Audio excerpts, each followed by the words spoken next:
Yes.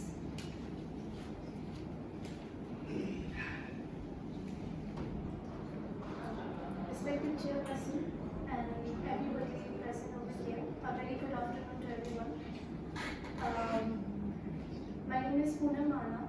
I'm an MA philosophy student from Pondicherry University. Today, I'm going to do a presentation on the topic Beauvoir, Butler and the Reconstitution of Gender and Sex. So, the second wave of feminism, which developed from the earlier struggles of the first wave thinkers like Mary Wollstonecraft and Elizabeth Stanton, introduced the line that changed the feminist theory forever. But the real philosophical change came when Simone de Beauvoir published The Second Sex and wrote the sentence that transformed feminist theory and thought, which is, one is not born, but rather becomes a woman. The single sentence opened up an entirely new way of thinking about sex and gender. And today my presentation traces how Beauvoir laid the foundation for the distinction and how Judith Butler later radicalized it, transforming existentialist feminism into a post-structuralist critique of identity itself. So what does Beauvoir means when she says becoming a woman? Beauvoir's main thesis that femininity is created rather than innate is summed up in her statement that one is not born but rather becomes a woman, which is found in her work The Second Sex, 1949. By stating that gender is a cultural, social, and historical construct, Beauvoir contested biological determinism, the idea that women's identity is determined by her biology. She makes a distinction between sex, which is biological distinctions between males and females, and gender, which is the cultural connotations and expectations associated with this distinction. Thus, a woman is not just the product of her physiological characteristics, but she is also shaped by the social processes, conventions, and ideologies that teach her how to act, speak, and even think like a woman. Roles and attitudes that restrict a woman's freedom are imposed by the society from birth. Usually, boys are taught to be assertive and logical, while girls are socialized into ideals of beauty, modesty, and dependence. When these standards are repeated, woman becomes a social construct. Beauvoir contends that biology does not dictate fate, even though she acknowledges its influence. Her concept marks a significant shift away from essentialism, which holds that all women have fixed nature, and towards constructivism, which views identity as influenced by cultural and historical factors. Later, Judith Butler expanded on Beauvoir's observation in gender trouble in 1990s, but she radicalized it through her theory of performativity, contending that even concept of biological sex is not natural, but rather the result of repeated acts and discourse. Butler argues that gender is performatively produced through repeated actions rather than being a cultural construct imposed upon a biological base. This shift encapsulated in her well-known statement, gender is not what one is, but what one does. In her work, Gender Trouble, it has been mentioned that gender identity does not exist before it manifests. Rather, it is constituted by recurring performances like act of speaking, dressing, and behaving in ways that conform to to social norms. These repetitions produce the appearance of a consistent and coherent identity. Society reinforces the idea that gender is natural by rewarding conformity and punishing the deviations. Just as the utterance, "I now pronounce you as married," creates a new social identity. Butler uses Dale Austin's theory of performative utterance to show how language and action can bring into being the reality they name. In a similar way, people create and maintain the category of men and women by consistently engaging in gendered behaviors. Then what is Butler's analysis of Beauvoir's observations? Butler criticizes Beauvoir's division between socially constructed gender and biological sex as insufficient. Butler believes Beauvoir is right when she says that gender is something one becomes, but she unintentionally keeps the idea of a pre-existing subject, a one who goes through this becoming. According to Butler, even sex is discursively constructed and not purely biological, declaring that a baby is a girl does more than describing a physical characteristic, and it also places the child within a network of cultural expectations and meaning. For Butler, both gender and sex are products of discourse and power. Cultural norms interpret and give meaning to the body that is not a neutral or pre-social entity. Therefore, the subject who performs gender is created by these norms rather than existing before them. Butler's insight reveals how power operates through naming, classifications, and normativity, undermining the idea of a natural pre-discursive identity. So from this, Butler effectively shows that both sex and gender are discursively constructed rather than pre-cultural facts.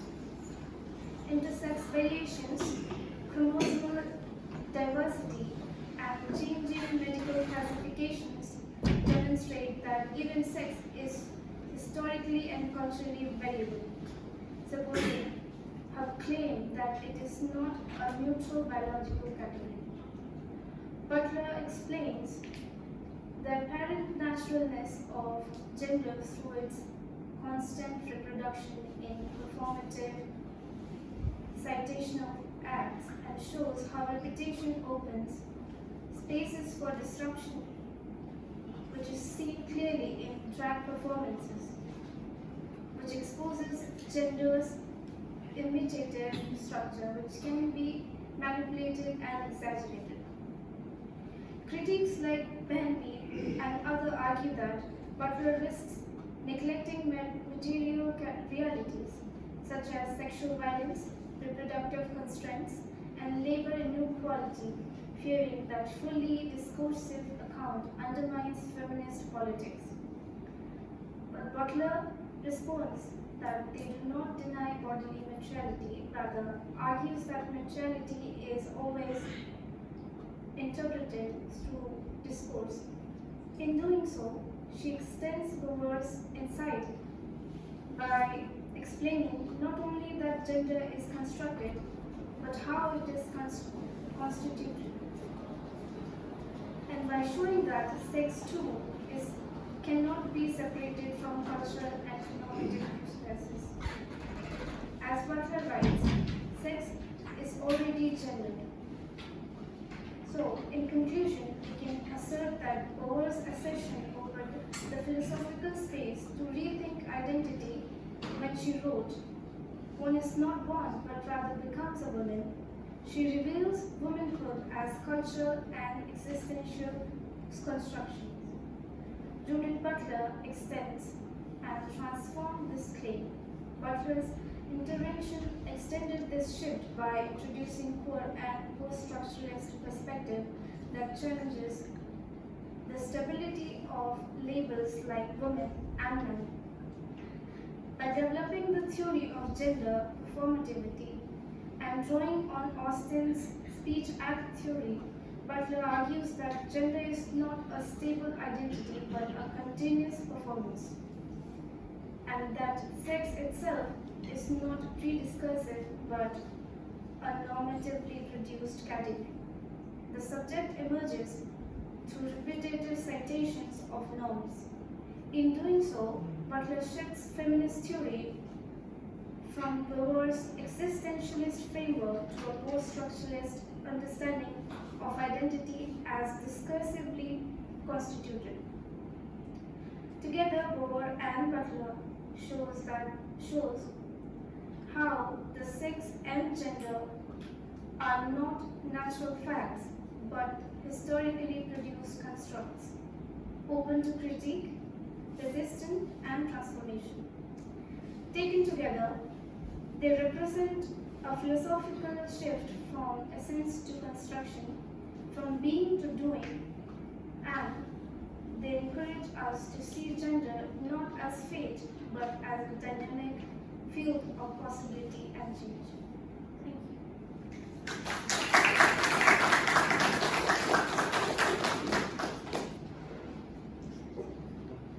Any questions?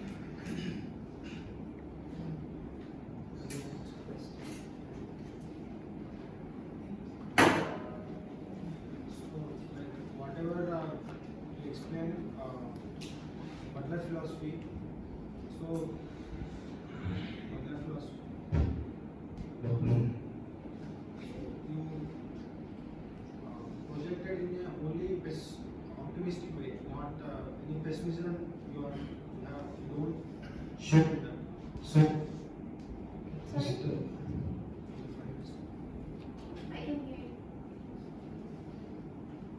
Whatever you explain Butler philosophy, almost it's all in optimistic way.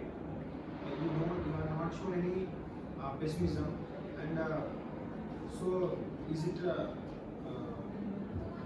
gender role, whatever performative, isn't disturb the social order?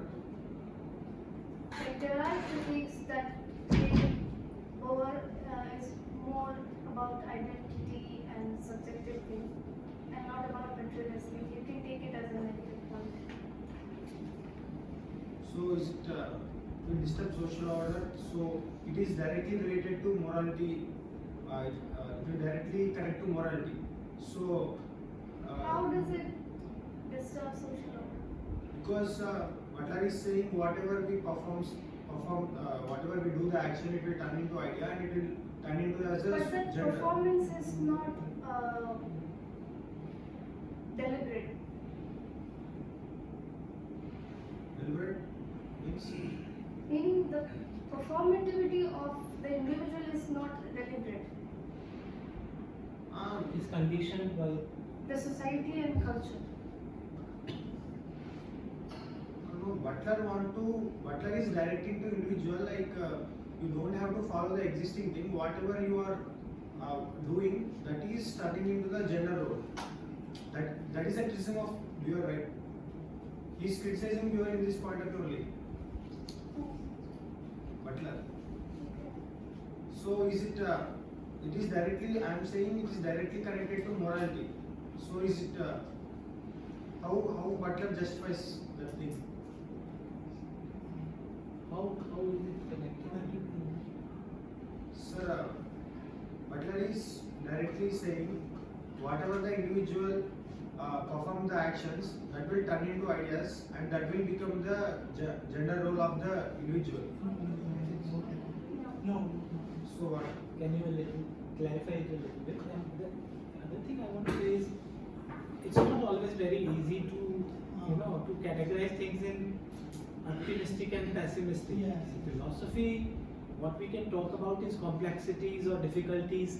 This is what we can talk about. But talking in terms of optimistic and pessimistic is a little bit weird for me.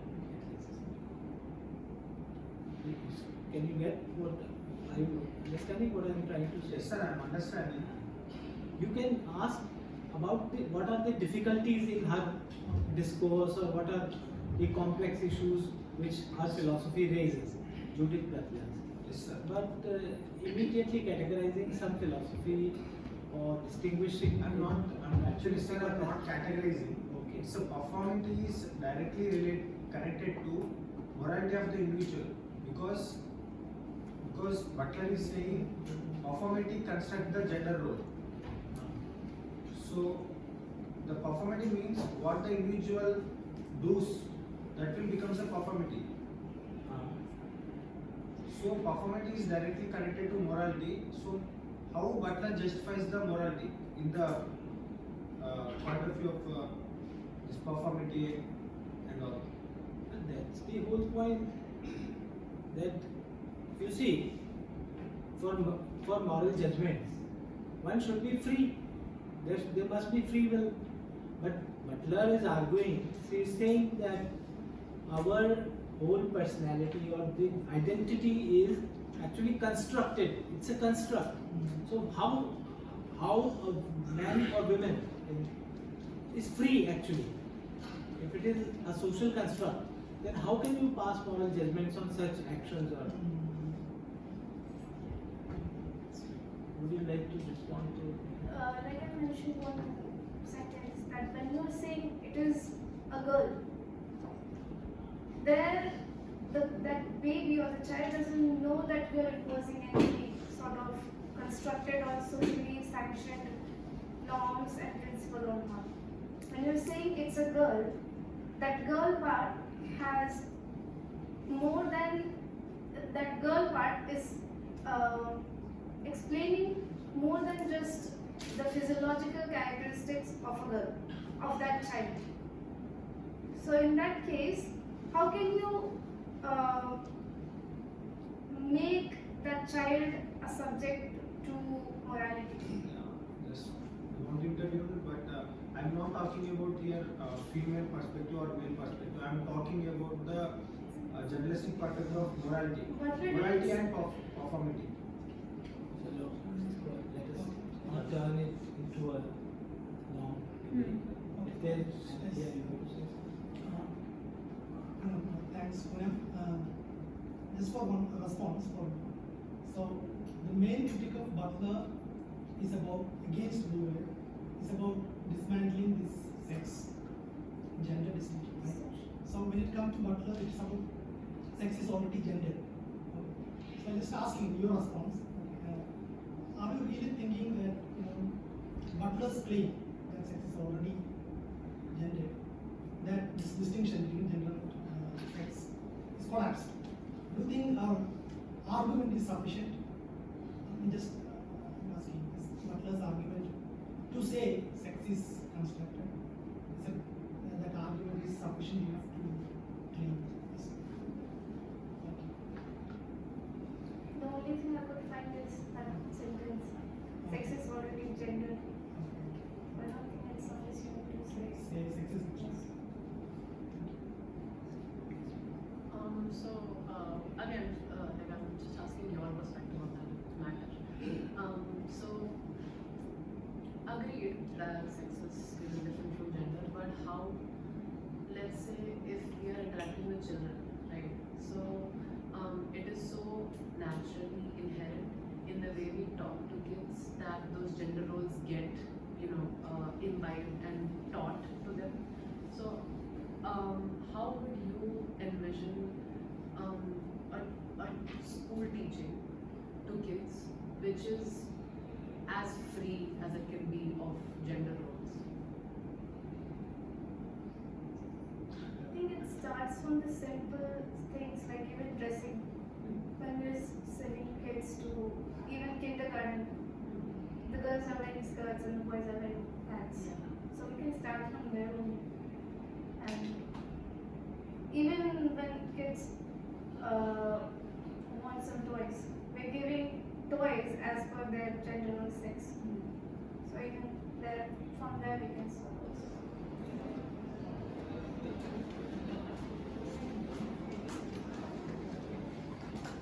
Next